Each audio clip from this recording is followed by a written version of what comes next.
Who here uses PHP? Like almost everybody. Cool. Who here started using PHP with version 5? And? Nobody. Almost nobody. Version 4? Not bad. Who's used PHP 3 here? Wow, that's pretty good. Who thinks they got Rasmus beat because he kind of created PHP? I'm sure he's got more years of experience than anyone in this room in PHP.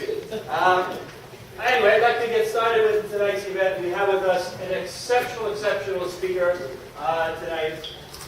Besides being the distinguished creator of PHP, he's also a distinguished engineer at Etsy, and in his former roles, he previously was an infrastructure architect at Yahoo for 7 years.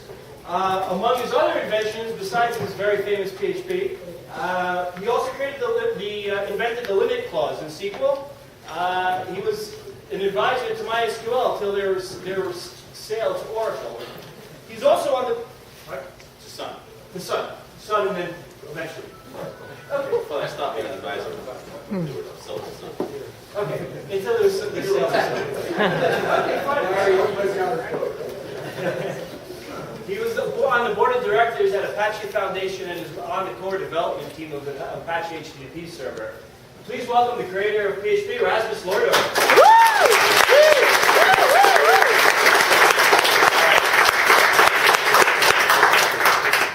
So I know it's a little bit hard to see the slides. They aren't super interesting, but they're also online, so you can follow along if you can't see, especially at the back. Go to talks.php.net. /show/theme, and you'll get these same slides. So switch slides. I don't know how you do it on a phone, but cursor keys on the laptop will bring you to the next slide. All right, so I started this stuff way back in 1995. 1993, I started the initial background work on PHP. And I did it because the web in 1993 was really cumbersome. This is what it looked like to write web pages in 1993. This is a CGI script written in C, and this is really how we wrote web pages back then. This was before CGI PM, the Perl module that people started using. This was really, really early days, and it was a pain. Anytime you had to change even the slightest bit of HTML, you had to recompile your script, and all kinds of things would go wrong. And never mind trying to hand this off to an HTML designer. It didn't exist back then, but even if you wanted to, no chance. So most people started using Perl. To me, this wasn't a huge step up. You're still programming HTML in another language, which I have never been a fan of. I want my HTML to look like HTML. I didn't want to encode my HTML inside Perl. Plus, this was still a CGI program, which means we had to fork and accept the web server on every single request. We had to fork the process and then execute Perl. And on 1993 hardware, starting off with the Perl processor is really, really expensive. It's still expensive today to do that, and nobody does it. No high-volume site of any sort would even consider using CGI to sort of stuff. And back then, it was even worse because the hardware was slow. So I wanted something that looked more like this. I wanted my HTML to look like HTML with just a couple of tags here and there where it needed something dynamic. Both because I needed to teach people how to create web pages because nobody knew how to do that in 1993, 94. And I didn't want to teach them how to program at the same time. It was plenty hard enough just to teach them sort of the concept of HTML to begin with. And then once they started asking me, well, how do we make it dynamic? I didn't want to then say, okay, well, this is HTML, but to then make it dynamic, we have to learn this. That was just too big of a step for people to get. But if I could treat the dynamic parts just like any other HTML tag, it was much, much easier to get them to a point where they could start making changes. So this is basically what I wrote for PHP version 1. Was the ability to sprinkle a few dynamic tags in there. Now, my goal with this was actually to provide kind of a framework for writing really complicated applications. So the front-end folks that did HTML design would be playing in this. But the way I saw it, there would be a back-end engineer, much like myself, that would be writing all the heavy lifting and then providing tags using my tag framework, basically my templating system, to expose the back-end logic of the web application to the front-end developers. And that was sort of the concept of PHP back then. And it worked really nicely for the tags that I had implemented. And basically, I provided a whole bunch of example tags. This is how you would build a guest book, for example. This is how you would build a database-backed application that would keep track of website hits and things. This is how you build an authentication system. And people would take these example apps and they would just use them verbatim. And then they would ask me, well, how about something that keeps track of products? We need an example of that. I said, well, you're supposed to write that. This is your business, right? We don't know how to do this. So I would write another example on, well, it's easy. It's do like this. And I kept adding more and more tags to the language. I kept adding more things. And nobody ever wrote the C backend stuff. They were always asking me to do it. And I sort of became the backend developer for hundreds and hundreds of websites back then, which was a little bit of a drag. Because I was doing consulting, I was doing my own work, but on the side, I was the backend guy for lots and lots of other people that didn't know how to program. And it kind of went from there. At some point, I figured out that this idea of mine really sucked. This whole concept that people would actually write C backends to my templating system just wasn't the case. The web was growing way too quickly, and there were not enough developers out there that took it seriously. Especially back then, the web was a toy, it was a fad, it wasn't going to go anywhere. No serious data science person would spend any time on it. It just wasn't interesting. And that was a problem for all these companies looking to figure out, well, how do we take our stuff and put it online? In the beginning, they just took their product documentation and said, okay, well, let's put our product docs online so people can look up how to use our things. And to do that, they went to their tech writers and said, well, you guys wrote the documentation, just put it online. And the tech writers said, okay, Word, save as, HTML, stick it on the web server. Okay, that's not so hard. Then the next step the company would say is, well, now we also have our product database with prices and availability. Put that online, please. And now the tech writers have become the web team because they were the last people who put stuff online, right? So now they go to the web team and say, hey, connect this website to the database. And these tech writers, they're in Word, like save as database-backed website. No, that doesn't work, right? And they were kind of lost at that point.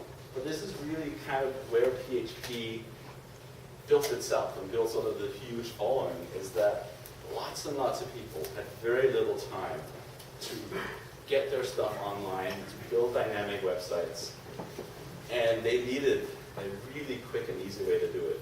And PHP was the first solution that could do that. It wasn't the first language by any means, but it was the first end-to-end ecosystem that had kind of ticked off all the pieces. So we talk about the LAMP stack, right? Linux, Apache, MySQL, and PHP. It wasn't an accident that these four things came together.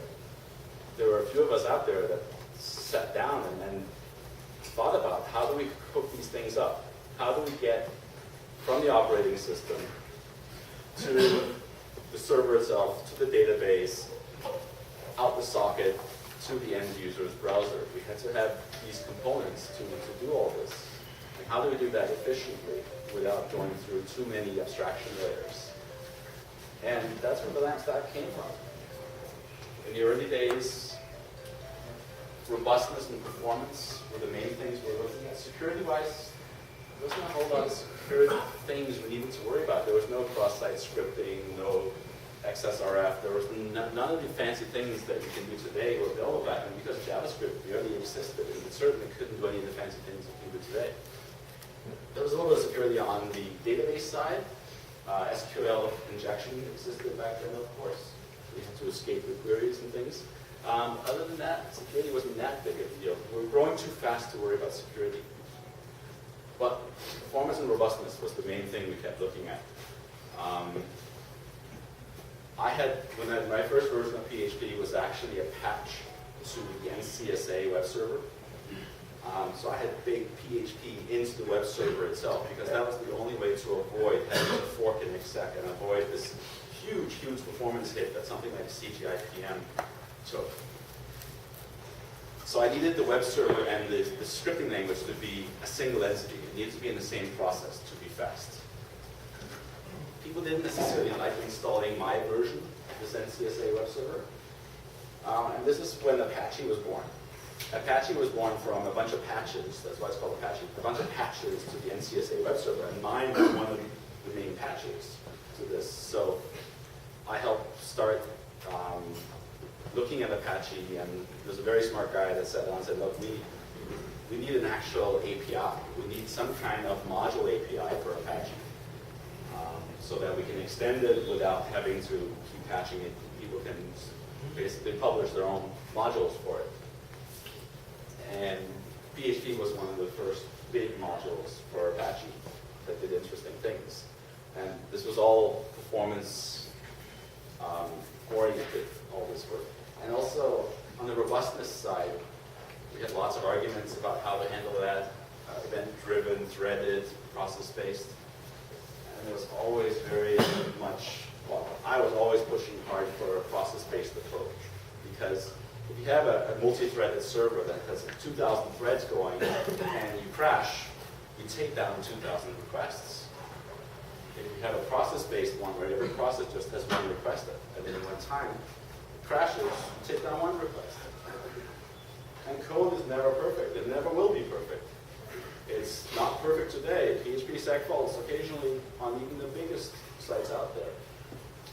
But if it only takes down one request, and not often the seg fault is actually at the end of the request, so the page has been served up, but in cleanup, it ends up seg faulting once every 200 million requests, maybe. So you serve the request, the user got its content, you have a seg fault, you don't even notice unless you sort of go through the logs with a very fine-tooth comb. And that's nice. For a while at Yahoo, we were seg faulting millions of times a day. And it didn't affect anything. So sometimes robustness is more about sort of how you architect things, and you can't necessarily wait for the perfect solution to things. You need to worry about ecosystem, architect the ecosystem correctly to handle this stuff. So the other thing I thought about back then was, how are people getting online? Where are they putting their pages? And most people put things on shared hosting ISPs. So an ISP would start up and they would put thousands and thousands of users on the same machine. And they needed a technology that they could install on these shared servers where people could safely run websites next to each other on the same Apache instance.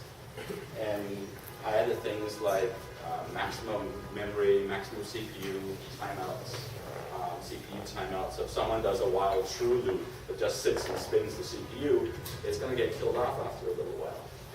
And it's not going to completely destroy everybody else on that server.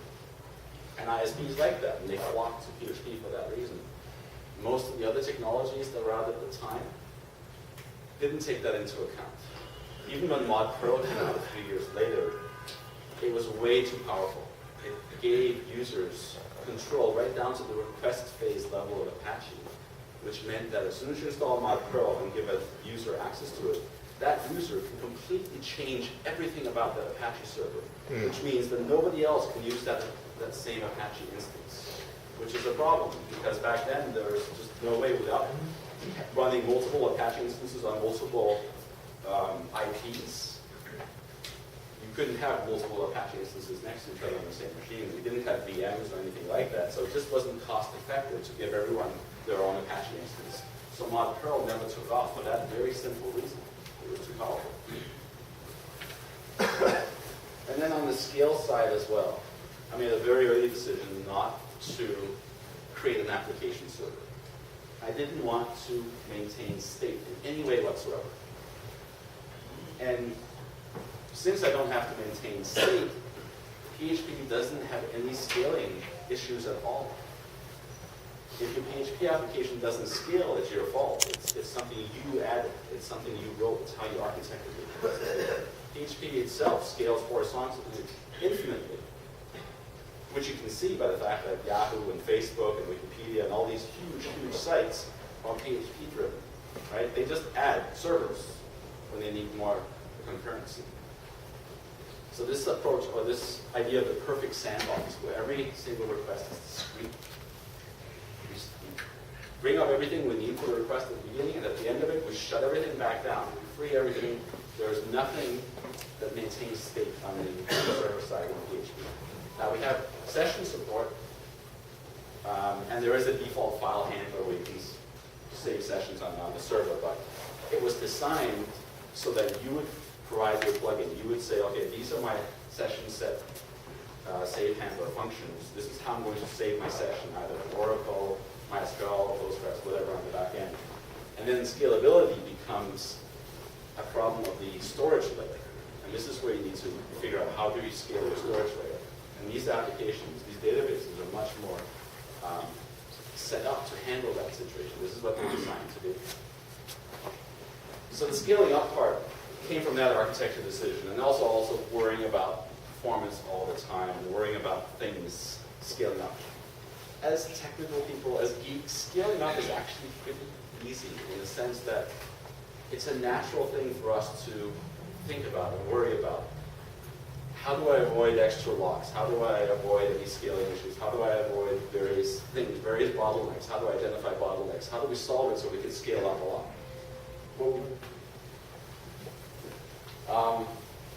What we don't think about as much is how do we scale down? And engineers are terrible at scaling down. How do we scale down this thing so the weekend warrior who doesn't know anything about anything can still take their idea and put it online?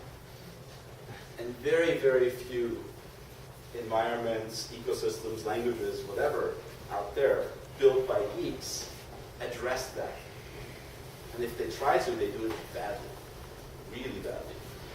So things that you need to address the scaling down issue, you need decent documentation, you need lots and lots of examples. And all the examples have to focus on the problem that this person that you're trying to reach is trying to solve. Which is why PHP has always been a web-oriented language. Every example you see in the PHP documentation is web-related. It's all about solving the web problem. Every other language out there was always general purpose. This is the language. It's kind of your own job to figure out how do we use this tool to solve the web problem. With PHP and the whole ecosystem, it gave that. It said, okay, this is how you use this tool to solve the problem. So scaling down came from that. And also just thinking about how do we make things simple. So stuff like register globals, which lots and lots of people hate, was a direct result of this scaling down. And PHP wouldn't be where it is today without register globals. Because in the early days, teaching people how to do this stuff, it was very, very nice to say, look, here's a web form. These are the web input fields, the form input fields, name, age, birthday, whatever. And here you have $name, $age, $birthday, right in your tag language.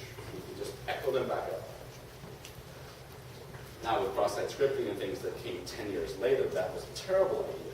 But those didn't exist back then. It wasn't such a huge problem to echo user input directly back out. And as long as you initialize your variables, it's also not really a variable injection issue. There wasn't really a technical problem with that, and it gave a lot of benefit on the scaling down side of the house. So scaling up infinitely, scaling all the way down as far as you can in the same code base is not easy. And you end up making some enemies along the way because people at the high end really hate some of the things that have been done to scale all the way down to the low end. And vice versa sometimes. I mean, for folks at the low end, look at some of this stuff like, whoa, this is way too complicated. Why is it so complicated? Why can't we dumb this down to the point where I can understand it? Right? Like striking that balance where you can sort of reach both ends is really, really tough. So there are some few things in there I always get asked about. So case-insensitive function names. This was because HTML in 1995 people hadn't quite decided if it should be uppercase or lowercase tags. It was a very religious battle for a long time, whether all HTML tags should be uppercase. And PHP kind of slid in and just looked like HTML tags. And I wanted those tags to be available to both religions, the uppercase folks and the lowercase folks. I didn't want to pick a side. So PHP tags initially were all case insensitive, and they were all functions initially, so function names were case insensitive. As we moved along, HTML tags ended up all being lowercase. The one religion one killed off the other side. And I should have at some point just made that switch.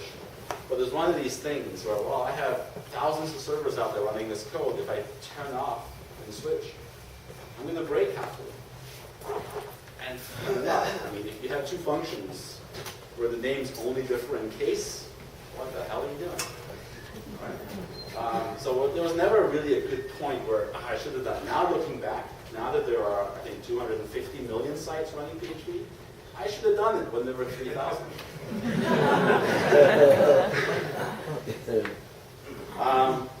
Naming inconsistencies. There really aren't any naming inconsistencies in PHP. There's just a lack of sort of consistency across all of PHP, but within each piece, it's always named after the underlying library or API that we're using. We haven't abstracted those things. PHP tends to be a very thin layer on top of the underlying functionality that it gives you access to. So stuff like string functions that come right out of libc, we use the underlying libc argument ordering. For people always ask me about array and string functions, where array stuff is needle haystack, and the string stuff is haystack needle. But it's always that way. All array things are needle haystack, and all string things are haystack needle, simply because of the underlying APIs that we wrap. Dollar signs, people say, well, why do we have to have dollar signs for variables? When I wrote my first parser, it was just easier, especially for string interpolation. When putting a variable inside a quoted string, you have to have some kind of indicator that this is a variable. You could either put curlies around both ends, or you can put a dollar sign at the beginning. Well, it's one less character, let's put a dollar sign at the beginning. And then it just made it consistent across the language. And it also made it easier, so you could have variables that have the same names as functions without the dollar sign. You would be able to do it. Globals, I could spend hours just talking about global variables and how I think PHP is the only language that actually gets it right. Where you have to specifically say, this method or this function is going to step on this global variable. I really like that. It's very nice that we can see that, hey, I know exactly, hey, I'm touching this variable. It's not declared global in here. I know that it can have no side effects anywhere else in the code. I spent months tracking down a problem similar to that with a big Northern Telecom call distribution piece of code that's millions of lines long, written in C. It was a nightmare. I really think other languages should copy that. Regs globals, we talked about magic codes. Yeah, that was me being lazy. Back when PHP only supported 1 and 2 databases, and those 2 databases both quoted the same way, I just tossed magic quotes in, but well, instead of me having to code every SQL query, let's just do it automatically. As PHP started to support more databases, that obviously became a bad idea, and it had to be done right. So we talked about performance, the mod PHP that I wrote, Apache module, robustness. The limit clause came out of my robustness work as well, where sometimes you send off an SQL query to the server without realizing that you're getting back a million rows. Especially in the early days, MySQL, mini-SQL that I was using didn't have cursors or anything like that. So if you send off a query asking for a million rows, well, it didn't ask, you say select star from something, not realizing you're getting a million rows, you're sitting there waiting 12 seconds for all this data to come across the pipe. And you're only going to show the first 10 results anyway. You're going to paginate this thing. There's no point reading a million rows when you're only going to show 10. So the limit clause was kind of an obvious thing. Anybody else in my position would have done it. It wasn't brilliant or anything. It was just, I was there, I needed it, and stuck it in. And other databases seem to like it. They tend to copy it. We talked about the others. So, now, 2013, the current stable version that's out is PHP 5.4. How many people here are already on 5.4? Wow, not bad. A few of you. How many are still on 5.3? More. Any on 5.2 or lower? You two shouldn't even be here. You should be back in the office wherever you're from, upgrading your PhD. Because that is too old. So, even 5.3 is getting a little iffy at this point. 5.4 has been out for 2 years now. So, the reasons to switch to 5.4, lots of performance improvements. There's a whole list here of things that we have made better, performance-wise. There's a built-in web server, which I really like for debugging things, because I can start up just PHP as a server, and I can have multiple requests without having the overhead of a web server, or the complexity of a web server when I'm just debugging PHP. I think IDEs might use it. Please don't use it as a production web server. It wasn't built for that. There are lots of production web servers out there that you can use. We also have traits. I like to explain it as compiler-assisted copy and paste. They're essentially mix-ins, but it's easy to think about it. You define a trait, and then inside a class you say use that trait name, and it's just as if you have taken that block of code in the trait and pasted it into the class. It's flattened, so every function is flattened, and everything is flattened. It appears to the rest of the code as if those functions or those properties were part of that class all the time. There's also the short array syntax. So instead of writing array bracket bracket, you can just use square brackets now, similar to JavaScript. And function array referencing. Right? So if a function returns an array, you can dereference it right on the function call. Just like any other method inside a class, closures now have access to $this without any tricks or anything like that. Which also means that it has access to private properties, obviously. You can write whatever you want in here and access a private property here. If you don't want your closure to have access to $this and private properties, you can mark it static. You can return a static function. And then trying to use $this inside will give an error. The short echo tag is available now all the time without short tags being turned on. There's a new session object, so instead of defining those 6 session save handler functions, you can just provide an object that implements the session object interface that has the 6 methods inside. There's a call method. The use of closures has grown quite a bit in PHP, so now if you're passing a closure to something, you can say this function takes a closure or a callable. Much better support Bayesian characters in special chars and entities. Better multi-byte support throughout. Some JSON improvements. So you can implement the JSON serializable interface. And if someone tries to JSON encode your class, it will call the JSON serialized method. Of interest to this group is probably that we're now using MySQLnd by default everywhere. You can override that at compile time, and I'm sure distributions are doing that in certain places. But by default, if you just say, I want to compile PHP with MySQL, MySQLi, those are all going to use MySQLnd now. And we'll talk about a little bit why we chose to do that. There's iterator support added to the MySQLi result stuff. Binary notation, just like in 0x, you can have 0 for binary. And a few other minor improvements here and there. Request time float at the bottom here for those who can't see. We already have server request time, which is basically just the timestamp that the request came in. But sometimes 1 second granularity is just not enough, especially for busy servers. You need it down to the microsecond. So we also now have a request time float, which is the microtime granularity request time. So a little bit on performance. Here I have 4 servers. The yellow and green are PHP 5.3. with APC. APC is an opcode cache. The blue and red is PHP 5.4 using opcache, which is a different opcode cache. Opcache is the new one that's going to be bundled in PHP 5.5, but it is available for 5.4 and 5.3 through PECL. You can install it. It's about 10 to 15% faster than APC as an opcode cache. And PHP 5.4 is another 10, 15, 20% faster than PHP 5.3 on average. Depends on what you're doing. So combining the two actually can give you quite a bit of a boost. So this is real world traffic. This is actually Etsy traffic averaged across all the different types of Etsy requests.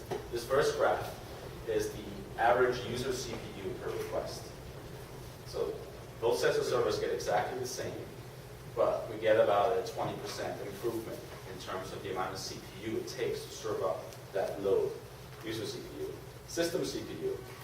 The difference between the two is user CPU is your application running things that are sitting in the CPU, whereas system CPU is time spent in system calls. You talking to the disk, you talking to the network card, you talking to whatever, right? So at the system CPU level, there's also an improvement. You spend less time in system calls in 5.4. Memory usage is also lower. We're averaging about, well, it says down here, the average 24.3 megs per request per caching process, which dropped to 19 megs per process, which means that the server density can be a little higher. You get more concurrent requests per server. You can fire up more Apache clients basically on a box. And finally, what's really important is the response time or the latency. Right, so we were averaging 481 or 590, sorry, and after upgrading 5.3 to 5.4, that dropped by about 110 milliseconds.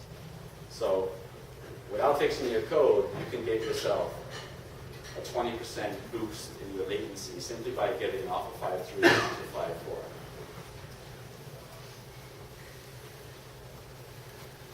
So in trying to do that, there's a few things that might trip you up. If you're not already on UTF-8 everywhere, it's probably time to start getting off of ISO 8859-1. The world has moved on, the world is UTF-8. So the default for the HTML special charge and entities is now UTF-8. So if you're passing in stuff that's not valid UTF-8, you're going to get an empty string back, unless you specify. You can go in, you can specify your check parse at the end there. But if you have thousands of lines of code that you haven't specified, it just assumes 8859-1, you're kind of screwed. You have to go through and you have to fix your code. And you have to tell it that, yes, I'm actually still on 8859-1. It shouldn't be. The real fix, the long-term fix would be to get on UTF-8. There's a new notice. You probably all run across the times when you get a string array printed on your web page because you try to echo out something that's an array as opposed to iterating through it. Now there's a notice when we end up doing that conversion from an array to the string array. Breaks the globals is now completely gone. We disabled it by default, I don't know, 8 years ago or something, but now you could still always turn it back on explicitly back then, but now you can't. As of 5.4, if your app still relies on register globals, it's time to fix it. Magic quotes, same fate. We also removed variable break continues, so if you had break with a variable, continue with a variable, which is really odd code, that doesn't work anymore. To avoid hash collision attacks, we also have set max input bars to 1,000. So that means if you have more than 1,000 get fields on a request, or if you have more than 1,000 input fields on a post request, it's going to truncate them at 1,000. Most times you wouldn't have 1,000 fields on a single page. It'd take a long time for someone to fill that up. But there are actually cases. We thought 1,000 was way more than anybody would need. But sure enough, we got plenty of bug reports saying, hey, you broke our web app. Because we have more than 1,000 cookies, or we have more than 1,000 post fields, or some API thing has more than 1,000 post requests on an API response. PayPal, for example. Well, people using the IPN, the instant payment notification from PayPal, where you provide a post URL, say, hey, please, when someone pays, send us a post request with all the information about that payment. PayPal sends more than 1,000 fields in that post request sometimes. Depending, if it's a big order with lots of stuff, it can be more than 1,000 fields, which is nuts. But obviously, it's just an INI thing. You can configure it. You can even do it per page. You can say, just for this particular page, we're going to allow 100,000, whatever. The reason to limit it was because hash algorithms can be rather finicky. If you have a really fast hash algorithm in PHP, that doesn't protect itself from deliberate hash collisions. So if you read the algorithm, you can figure out, okay, here I'm going to make a key, or I'm going to make a little string that's going to hash to the same bucket as this string, and this string, and this thing, and this string. So when a hash algorithm works perfectly, you throw random data at it, you get a very nice even distribution. Say we have 1,000 buckets, you'll get one item per bucket if you throw 1,000 random items at it. Not quite, there'll be one or two with 2 buckets full and some empty buckets, but on average, you'll get one item per hash bucket. But if you deliberately try to defeat the hash algorithm, you can throw keys at it such that they all hash to the same bucket. And when you get multiple elements in the bucket, we create a linked list. So first item, and then a link to the next item, link to the next item, which is fine if you have less than 100 or so per bucket. Even less than 1,000 per bucket is not bad. Computers can go through 1,000 links pretty damn fast. It's not so fine if you have 1 million, 2 million, 10 million. Every time you add another one, you have to go through 1 million links to get to the 1,000,001. And then the next one comes. We have to go through 1,000,001 links to get to 1,000,002. And it just gets slower and slower and slower and slower. And you end up needing lots of CPU. So people are crafting these very, very strange-looking post requests and posting them to PHP servers, and basically doing a DOS attack, eating up lots and lots of CPU. With this default setting, that's impossible, because 1,000, even if they all hash the same bucket, 1,000 takes no time at all. So that effectively kills the DOS attack, but it does limit you slightly in the number of post fields. Some other things that could break the few new words, keywords, callable instead of and trait are now keywords. So if we have functions named that, we'll have to rename them. Usually not a problem. Bit about signatures and abstract constructors, a little too detailed, and a few other things. You can go through the list yourself. We've removed a couple of things. There's a MySQL list DBs that's been removed. You can do a show select instead. Yeah, higher requirement for PDO. At least MySQL client with 4.1. Again, shouldn't be a problem in any sort of modeling system. A couple other minor things. So, MySQLnd, I promised to talk a bit about that. It's the new native driver. It's not that new, it's been around for years. But it has some very interesting characteristics. It's specifically written for PHP, which means that it uses the PHP streams layer, it uses the PHP memory manager, and it also means, because it uses the PHP memory manager, there's a lot less copying memory around. The old MySQL client library would allocate memory for, so if you do a select to a server, the server would find the result and send it across the wire, and it would get allocated in the client library. Then in PHP, when you wanted to iterate through it, you would fetch a row at a time, and you would basically copy it from the MySQL client library into PHP memory as you're iterating through it. Now, the MySQL client library and PHP are the same process. So you're simply copying things from one place in the process to another place in the process, because these two pieces of code don't know about each other. And that's how most things work. When you use some kind of third-party library, it has its own way of managing memory, because it's a generic library. It's written for anybody to use, so it has to have its own way of doing things. Now, when we have better integration between the library and PHP, we can avoid this copying of things. We can just have a single copy and always use it. And because we use the streams layer, there's some improvements there. Better L1, L2 cache usage because of it.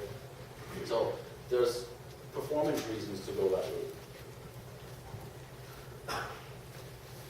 But there's also some very unique features, some very unique reasons to go that route.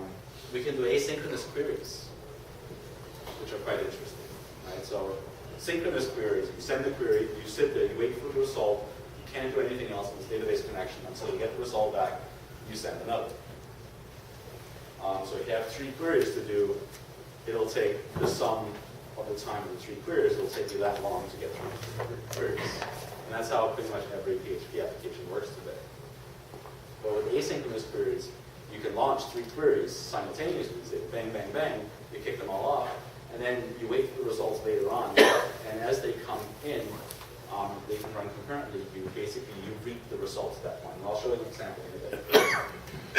There's also better persistent connections. Now, before MySQL, with libMySQL client didn't actually even have persistent connections because of some security problems related to that. That's been solved in MySQLnd, so now you have your persistent connections back in MySQL. There's some neat performance statistics, kinds of questions about performance. There's a big array back of all kinds of metrics about your communication with the database. There's a MySQL fetch all call that can basically give you access to all of those. Since they're already in memory, unless you're doing an unbuffered query, they're already there in memory. You can just grab them and go. And there's a cool plugin API that can be used to extend MySQLnd and hook into all kinds of places. And I'll show you a few of those that exist today. So async queries, they look something like this. Right? So normally, if you're going to send off 3 queries to 3 different databases, or to the same database, it doesn't have to be 3 different databases, it could also be the same. But in this case, I'm kind of emulating going through 3 shards, for example. I need to execute this query on all the shards because I don't know which shard this thing is at. Or I'm doing some kind of sum. It's like on all my shards, how many users are over 21? Can't see them, so I won't query that. But select ID from users where age is greater than 21. Obviously, I'm going to have to hit all my shards because this is not something that you can shard on a single one. So here I go through, I connect to my 3 databases, host 1, 2, and 3, and then I go off and I send off queries on all 3 DB connections here. Each of these DB connections give me an array of all the user IDs that are over 21. Oops. Now, with async queries, it's a little bit more complicated, but not that much. We do the same thing, we create 3 connections to our 3 different database servers.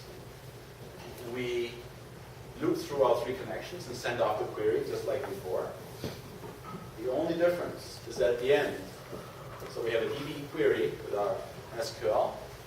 We send it off as an async query, which means that this call is going to come back right away. And it's not going to block. So it's fast. Then we go through our DB connections, and we basically call poll. So we have an array, all DBs here. This is from our list of DB connections. So we feed it that array, both as read, error, and reject. It's going to fill in. I didn't do any error checking here, so they're all going to be successful reads, I'm assuming. So it's going to come back. MySQL poll is going to come back. It's going to wait 1 second. You can also make it more granular. There's a microsecond argument on this as well, but it's going to wait maximum 1 second. Hopefully everything's going to come back long before. But it's going to come back as soon as the first query is ready.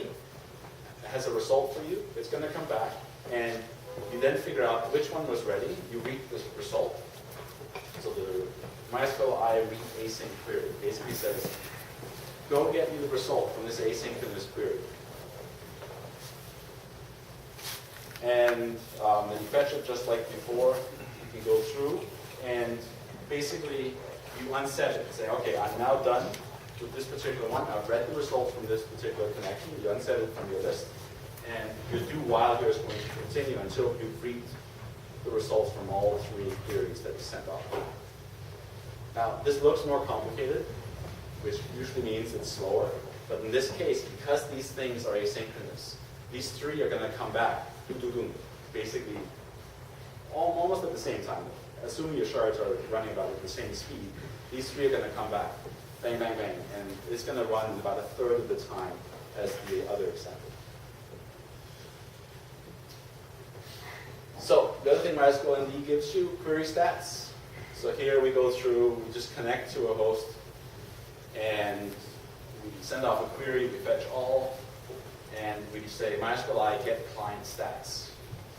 And you can also get it per connection. In this case, I only send off one query on this connection, so the client and connection stats are going to be the same. But here's a list of all the things you can get back. Right? The number of bytes sent across to the server, which was pretty short because it was just a short query. The number of bytes received, which is longer because it was a set of users. The result set is almost always bigger than the query. Number of TCP packets, number of packets received, right? Protocol overhead. And it gets really, really detailed. If you go look at the MySQLnd documentation on php.net, you'll see an explanation of every single one of these fields if you want to dig in. And you can see it's very, very, very detailed. Which for a normal application you don't necessarily need, but for any sort of monitoring of what's happening in the database, it's really nice that you can poke it. You can poke specific connections, you can poke specific clients as well, and give you that. You can graph it, stick it into Nagios or something, give me your script. And it goes on. There's tons. Way too detailed, actually. So plugins. These are really, really cool. This lets you do things you wouldn't normally be able to do in a MySQL client at all. So the main ones so far are these four, I guess. MySQLnd MS.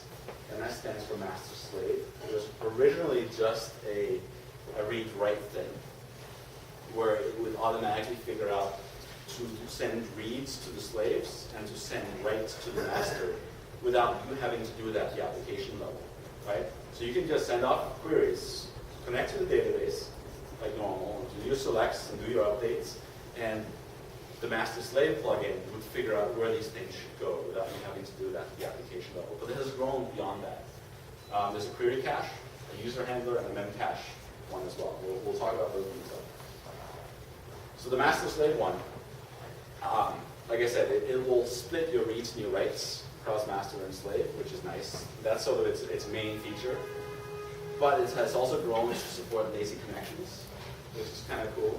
So you can open up connections to your main master database, all your shards. You can open up all these connections. But if you have MySQL and DMS in there, they're going to be lazy. They're not actually going to open a connection until it's needed, which is kind of nice. The read-write splitting. It also has load balancing. So normally you have lots of slaves. So if you go to read from a slave, you have to figure out which slave am I going to read from. Here it does that. And you can round robin.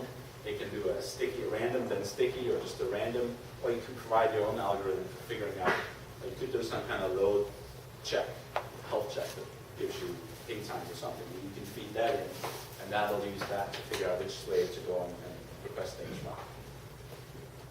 You can also, via query hints, in MySQL you can have SQL query hints. And you can say, you can basically guide sharding and petitioning type queries to the correct host in MySQL MS just by putting a little hint, a little comment in the SQL query. You can tell it to go to the right shard. It will handle that for you. And there's tons more actually. This thing is becoming a bit of a beast of a plugin. If you go to php.net/MySQLnd/MS, the master slave, you can see all the stuff about this particular plugin. Next one is the query caching plugin. Lots of ORMs will cache queries locally. Often, pretty much always, you do the select query. It takes a little bit of time, especially if it's joined. It'd be very nice to cache that locally for the next hit. And I see a lot of people just caching everything in memcache. regardless of anything. And you tend to have your memcache read rate be pretty dismal. And it's hard to figure out. And even so, there's a lot of code to also stick in there to try to intercept all these things and to stick stuff in the memcache automatically. And this is what the QC plugin can do. You can take your standard PHP MySQL application, install the query cache, and configure it to do the memcache caching on its own. And now you can say, please cache all selects in memcache, or in one of these others, use cache, memcache, SQLite. There's also an in-process hash. And if you do that, if you tell to cache everything, it's probably not going to be that effective. But you can also do it via hints. So you can say in your SQL query, just put a little comment in your SQL query that says cache this one. Okay? You should have some sense of where things should be cached.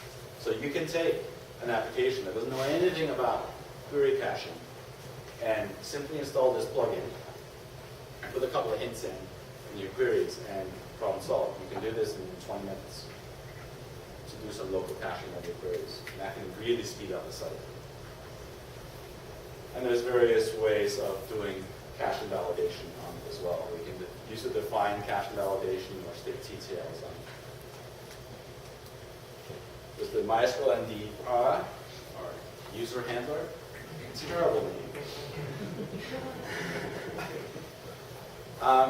This one is kind of weird. It lets you hook into MySQLnd itself. So if you wanted to do some auditing or some kind of monitoring around queries, you can basically extend this MySQLnd connection class, and you can tell it to override query, for example. So anytime someone does an SQL query anywhere in the code, by doing a straight MySQLi query or DB query, you're going to be able to intercept that and do a backtrace and print out the query if you want. You can do the same thing for preparers. So this is what that would look like. Right? So you basically you extend these to MySQL and the connection and prepared statement. You install them, set connection proxy, set statement proxy, and then your code that does any sort of MySQL queries, and it doesn't have to be through MySQLi. If PDO is compiled against MySQLnd, it'll work with PDO stuff as well. So if you do a new PDO and do a query, then you'll see it in the output down here. You'll get a debug backtrace saying PDO query, and then you end up in here and you can look at it. This is the var dump, and then we have the preparer coming out at the bottom down here. So basically you can hook in to an existing application without rewriting anything. Just 3 little piece hooks and off you go. Then there's the multiplexer. It's essentially connection pooling for MySQL. So you can have a connection, or you can have a pool of connections, and the multiplexer will give it to the client as needed. I've always been kind of skeptical of connection pooling. Usually you need connection pooling because you don't want to pay Oracle enough money for the database to have more than n connections. So you have to make do with your n connections, even though you really need 2n connections, because that's how many concurrent requests are going to need this thing. So there's going to be sort of some contention. But still, there are times when you just have so many different types of applications all trying to hit MySQL at the same time that the MySQL server ends up getting 2,000 concurrent connections, and it just doesn't set up for that. So you can install this multiplexer, and these guys can all open up connections, but the multiplexer will take a pool of 1,000 and hand them out appropriately and do some intelligent balancing of these things. And so, yes, it will block some of these folks until a connection becomes available, but the multiplexer will take care of all that for you on the back end. So it can solve some real world problems. All right. MySQLnd memcache. Now this isn't for a standalone memcache. PHP has 2 different memcache extensions for talking to standalone memcache. This is for the memcache implementation that's part of MySQL.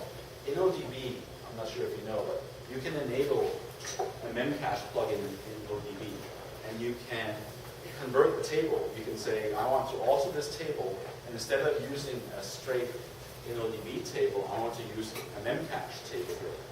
For straight key value type stuff, it tends to be faster. Now the neat thing that this memcache plugin can do, it basically can sit in between here, and you can use your standard SQL query without thinking about it at all. So your SQL query is going to happen from any one of these, from MySQL, MySQLi, PDO, anything compiled against MySQLnd is going to go through this plugin and then end up hitting your memcache through an SQL statement. And it'll translate that correctly and get everything back nicely. So it's a way of converting existing stuff that really probably shouldn't have been in SQL to begin with, sticking them in the InnoDB memcache without doing any application changes at all. And that's what most of these plugins do. They let you do some very fancy things that would take a lot of heavy lifting on the application side, and basically it lets you leave the application code exactly as is without changing anything, and just kind of munging the MySQL client layer a little bit, and having it do different things before it talks to the MySQL server. So in that sense, it's a neat thing for large legacy applications. It's a way of getting results quickly without having to rewrite all this legacy PHP code. All right, finally, some new stuff coming in PHP 5.5. We have our first release candidates out for this thing, or first beta, I guess. And main things, a couple of performance things. Nested calls are a bit faster. Pre-allocating call stack now, which gives us a little bit of a boost as well. But the big thing is we're bundling an output cache, like I talked about, in the up cache. We also have generators coming. So a generator is basically a way to keep state inside a function and then yielding that state at a specified time. So here, if I'm generating this X range, I can say from the start of the range to the end of the range. Instead of returning an array with, say, 1,000 elements, we can return one element at a time. Kind of like moving through a database result. But here, we can yield one element at a time with the yield keyword. So every time you call it, it's going to yield the next value of the range. Right? So you can for each through this thing, and you're going to get back one at a time without ever having the entire array in memory. Now, for just 6 elements, that's not a big deal, but for 1 million elements, that might really make a difference. There's a finally keyword now, so you can do cleanup on your try catch. So finally will always get called. So if your try goes through, there are no exceptions, that's fine. If there is an exception, it'll still end up calling finally on an exception. Basically, it's for cleanup. And if there's something in this block of code that you need to know that will always get cleaned up no matter what, you stick it in the finally clause. You can use listed for each now, or in 5.5, meaning you can do the first level of dereferencing for multi-dimensional arrays, right in the for each. Not a huge thing, but can make things a little easier. And you can now do constant array and string dereferencing. So if you feed it an array, or in the new 5.4 syntax, you can say, an array, I want element 2 right away. Or you can have a string, and you can get the 4th element out of that string, the 4th character out of that string. Right? Not quite sure why you would do that, but it seemed like a missing thing.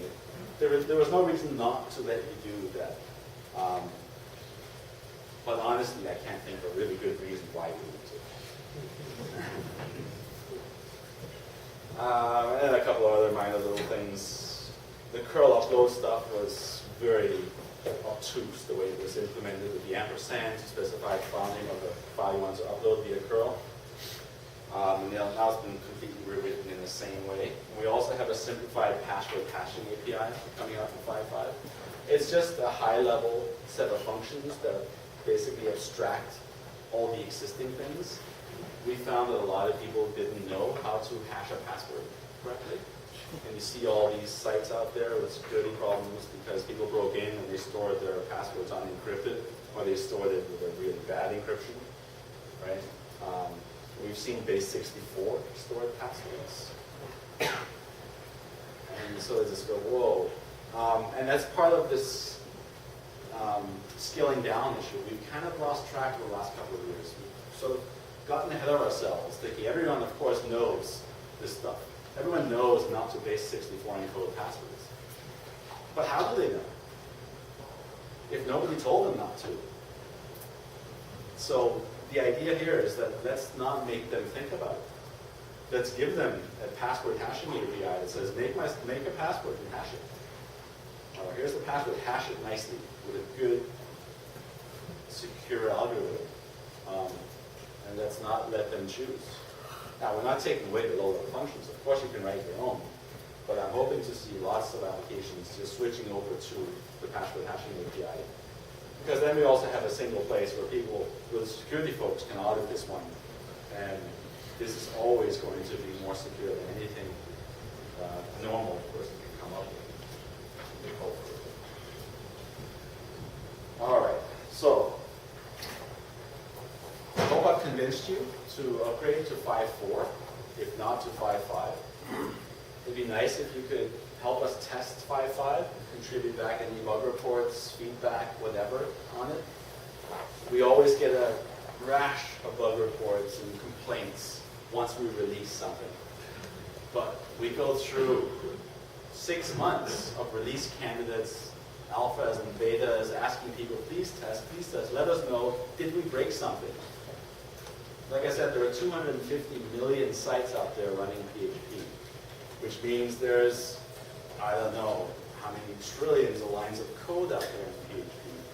We can't possibly not break stuff.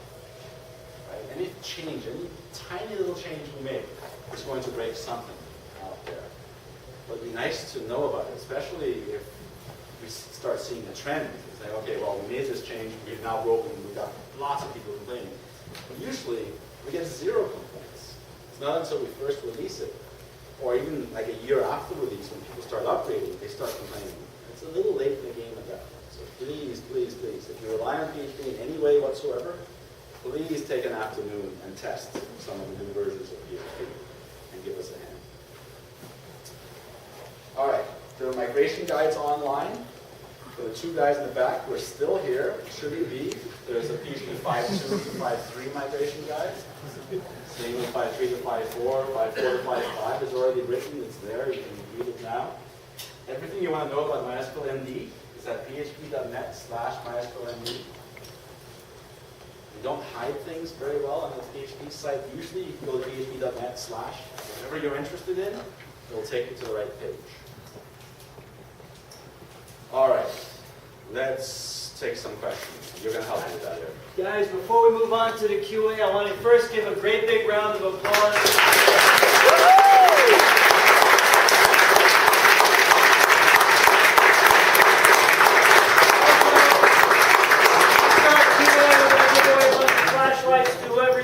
Random people who check into databasemonth.com, just go to the site and click on the check-in link on the Go Chat toolbar. It looks like there's about 5 or 6 people who've done that so far. That means your ratio is pretty good because I think I'm about 7 or 8 flashlights. So check in now. First question. All in that. Yeah, what's your opinion on Composer versus like Peckle? Well, they're very different. Composer is for user space stuff. Peckle is for C++ extensions. Yeah. So in that sense, they're kind of not comparable. Composer versus Pair is a Oh yeah. Okay. Right. Composer is much better. It's much more modern. It's a better way of distributing packages. Pair is kind of old-fashioned and outdated in some sense. It'd be nice if we could migrate, somehow create a transition layer for people. I mean, I would love to be entirely on Composer like that, right? I mean, but it's hard. There's a lot of Pair classes out there, a lot of people using them. So we need some help with that. If you're interested, please. But I do like Composer. Questions? Yes. I like the type hinting for passing in class names and stuff. Is there any support, or is there a way to add type hinting for all variables? Like I can say this is a string, and if I assign it to an int, then it's No, so the reason we don't type in scalars, we only type in things that are not convertible. Because the web is not typed. And for the most part, database APIs are not typed either. Even though there's a type, the column has a type, the API, the client library that we have to talk to, returns everything as a string. And same with the web. There's no way to say this form field in this HTML form is an int. It's simply, it doesn't exist. So we end up getting strings from the user. We end up getting strings from our back end. And we end up having to pass strings around everywhere, even to functions that obviously take integers. And if all those functions forced integers, it would be a pain in the ass for people because they would have to cast everything.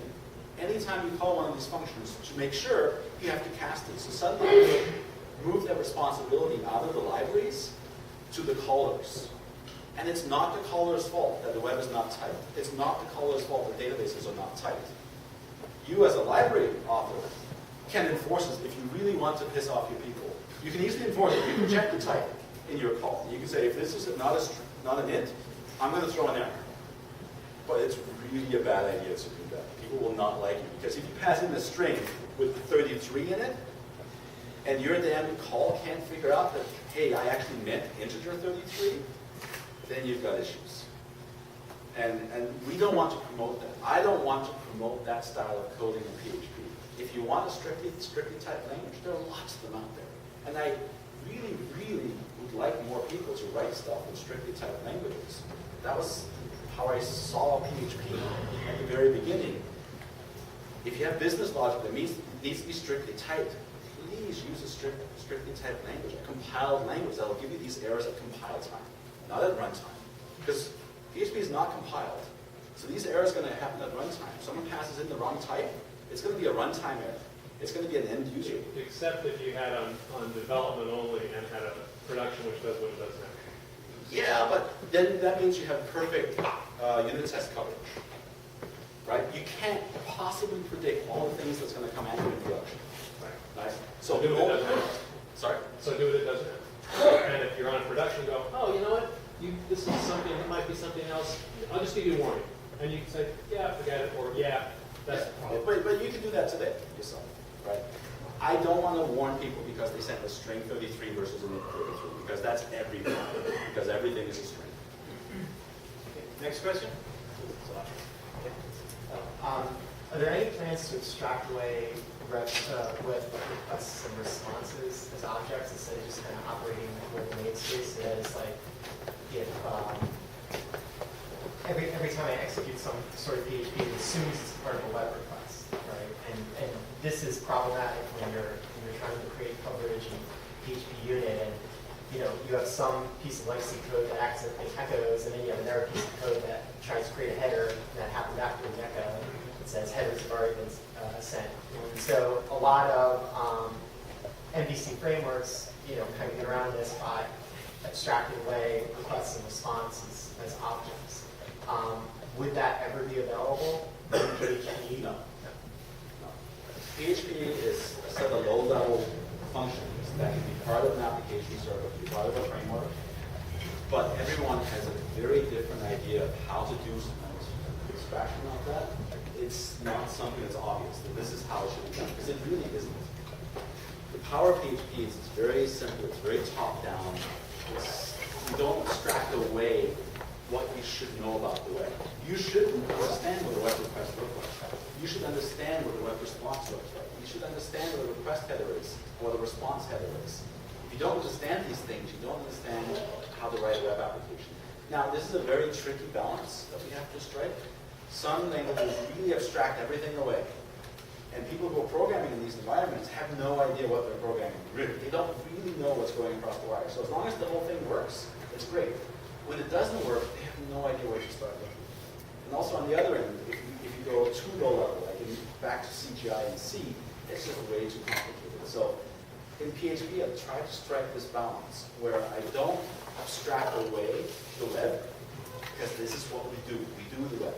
PHP is a web-focused language. I want people to understand the basic characteristics of the web. I don't want to make it hard for them, but I want to make sure they understand the basic characteristics of what's a cookie, where does it go, how do you actually send a cookie, what are these different request headers and response headers, right? That should be in there. Yes, the fact that you can't send, once you started sending content, you can't send another response header. It's kind of inherent in the fact that, well, it's already been delivered to the client. It's in the client's browser. Obviously, you can't go and edit the headers once it's already in the client's browser. So that's kind of the reason behind that. That I don't want to dumb down things too much. I'm afraid abstracting the web away from PHP would hurt. Questions? So the async thing with MySQLnd is pretty cool actually. Is there plans like to expand it outside in other libraries, maybe file IO, network IO? Well, there already is, right? You can already call select. You can already do the same thing for socket stuff. The whole streams layer you can do it. So there is a select call. It's a little bit low level, which is why most people don't use it. If you're a C++ guy, it's kind of obvious because it's just taking the low level I/O functionality, async I/O, and it's all there. There's also an event extension, so you can take the event extension plus the async I/O stuff that's at the low level, and you can basically create node if you like in PHP. And there is actually, if you go to node PHP, I think that's what it's called, node PHP.org, maybe, just guessing. Yeah. There's some examples of, it's impossible to see, but whatever. If you go to nodephp.org, you'll see some examples of exactly that, of someone who's taken the async I/O functionality of PHP and created a node. Yes? Do you see the future of PHP in moving more to functionality, like functional programming, like let's say introducing Java? No, probably not. So the question is, are we going to move more towards functional programming?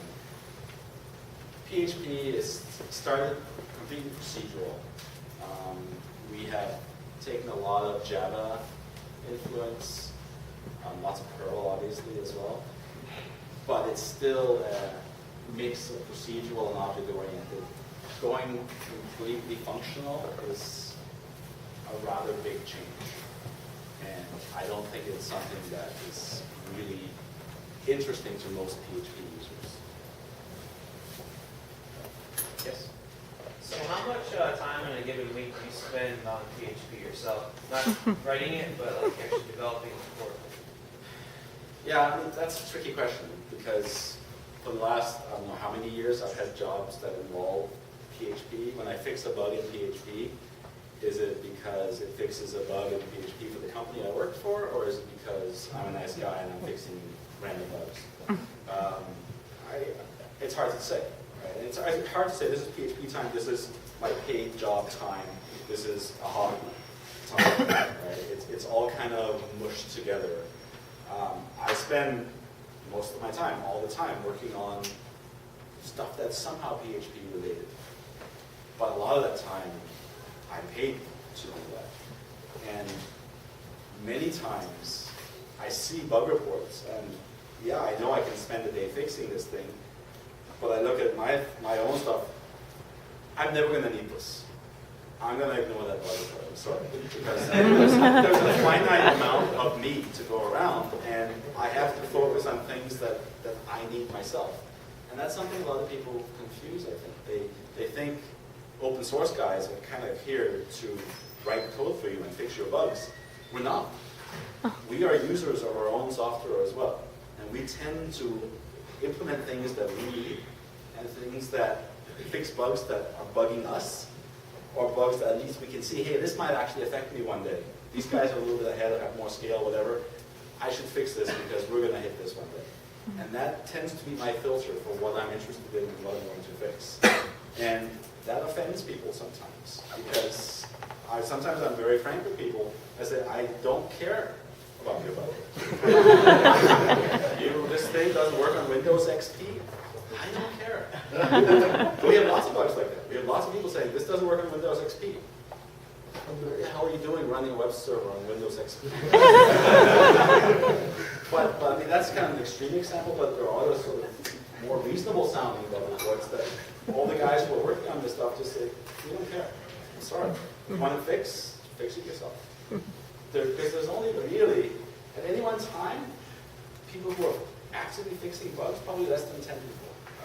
And this is something that's running on like 70% of all web servers in the world, or at least all the active web servers in the world. And that's kind of nuts. 250 million web servers out there, you get 10 people fixing bugs in the stack. It's written in C. It's all written in C, yes, of course. Can I extend that question to how much time you spend writing userland PHP code? Oh, way less than C. Oh, sorry, yeah, way less than C and C++ and other things. So when people ask me sort of very complicated PHP questions, if it relates to the implementation of PHP, I can answer it. But when you start getting into complicated framework type things, or you start getting down deep into like doctrine or anything like that, I have no idea. Because there's a whole world there. Just because I understand and wrote much of the language that this thing is written in, they have created these monstrosities. Right? It takes lots of time to figure out. So just because I understand the basics of what it's written, it doesn't mean I understand sort of this big thing that they've written in it, right? And they expect me to. They say, well, this is written in PHP, you should be able to just look at it and fix the bug. No. You're asking me to decipher your brain basically to figure out what you did.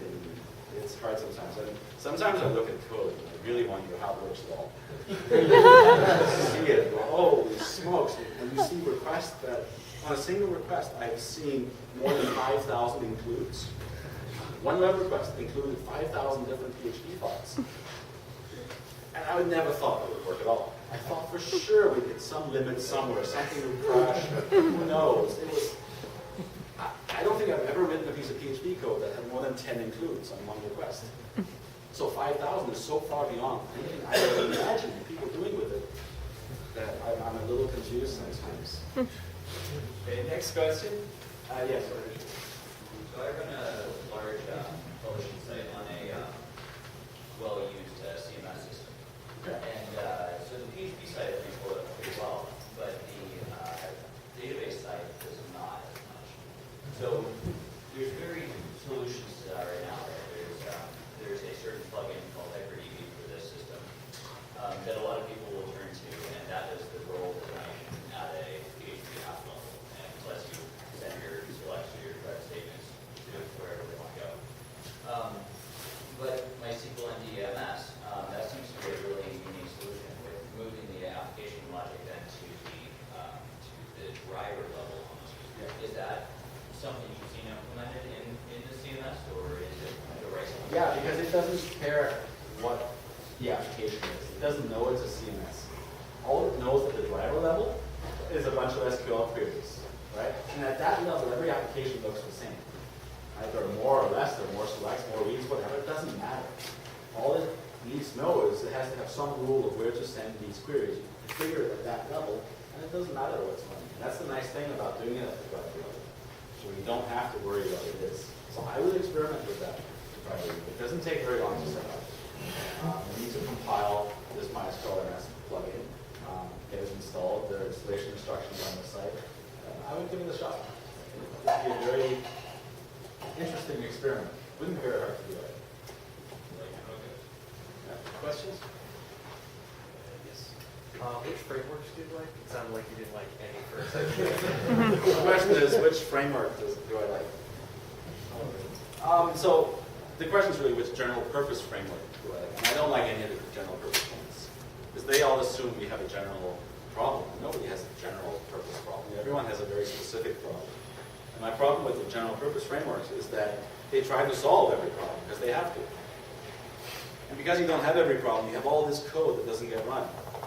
You end up doing things like, hey, which database server am I using? It's MySQL. Well, okay, let's load this MySQL code up. 2 milliseconds later, the next request comes in. Hey, which database server are we using? Hey, it's still MySQL. Let's load all this code again.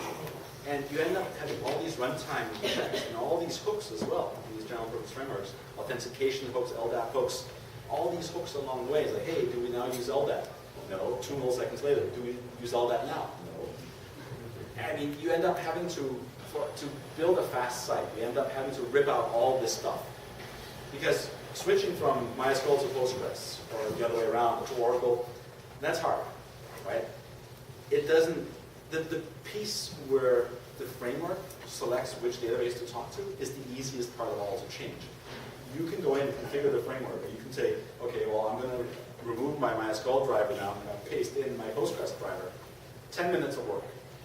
Now, it will take you 3 months to convert all your queries, and to convert all your tables, and to migrate all your data over, right? So, to me, the general purpose frameworks solve things at the wrong level. You don't want runtime checks on the general purpose frameworks. Now, I do like some of the targeted frameworks because you end up using more of them. If you have a CMS problem, like he's using a CMS system, but a CMS system is really a framework for content management, right? If you have a blogging type problem, you're building some site with lots of blog posts, probably install WordPress, one of the other blog systems out there. Those are frameworks as well. They're targeted at a certain type of population. And I like those because you end up not having to rip out all these things that aren't used. There might still be a database check, you have to rip that out. But sometimes you can configure them. I also like frameworks where you can just pick out certain modules. So the Send framework is pretty good for that. You can just take one piece of it and use it, just the piece that you need. Many other frameworks are like that wooden stick game, right? You pull one piece out and the whole thing falls down. And I hate frameworks like that. I really do. Questions? Yes. I just wanted to ask you about the far archive in PHP. Do you envision like having a build tool like Greenland, which can maintain the user before a single file, which is the PHP application altogether? Well, you can do that as well. Right? Yeah, but like, do you use Fin or which build tool would be? Yeah, the problem is that the guy who wrote the FAR stuff kind of wrote it and disappeared. And nobody else is really that interested in it. So honestly, I don't see a lot of things happening with FAR because there's been very limited interest in doing anything with it. It doesn't solve a problem that is insurmountable to people. It's not that hard to install a PHP application in this case, right? You download WordPress, right? You hit the setup link, whatever it says in the README, and it asks you for your database information, a few things, boom, right? I mean, it's not hard to install most PHP applications, and it's not hard to write a little installer for most PHP applications because it's just a matter of just configuring it once and off you go. The integration with PHP units and cascades and all that. Yeah, but most times that's all. I mean, once you have your test directory, it's just a matter of like PHP unit in that test directory, right? So it's more, to me, that's more a problem with PHP unit. That it should be very easy for PHP unit to just run a whole bunch of tests. And it tends to be to run those tests. So I can see it being useful, but the problem with some things is that the problem that it solves is just not painful enough. If the problem is really painful, there'd be more effort in solving it. This problem, I see the problem, but it's just not painful enough for anybody to spend a lot of time on. We have time for one more question. Yes. Can you use that dictionaries to translate content to Which dictionaries? Sorry? whether you have some function like translate foreign languages into English? In PHP, no, we don't have any sort of translation functions. There are web services that do that, and I'm sure there's lots of PHP library code out there that'll hit like Google Translate or others. But no, there's nothing built into PHP directly. We have a couple of weird extensions. We have a gender extension that tries to analyze a first name and figure out the gender. Not that that's very related, but it's just sort of it's kind of one of these problems that for translation, it would be way bigger than PHP itself. If you were to translate any language to any other language, that's a huge, huge problem, right? Meaning a lot of data. So no, it's not really easy. Well, you guys, that's all the time we have. I'm going to now, after in another minute, I'm going to announce who gets these flashlights. In the meantime, please give a round of applause to Rasmus.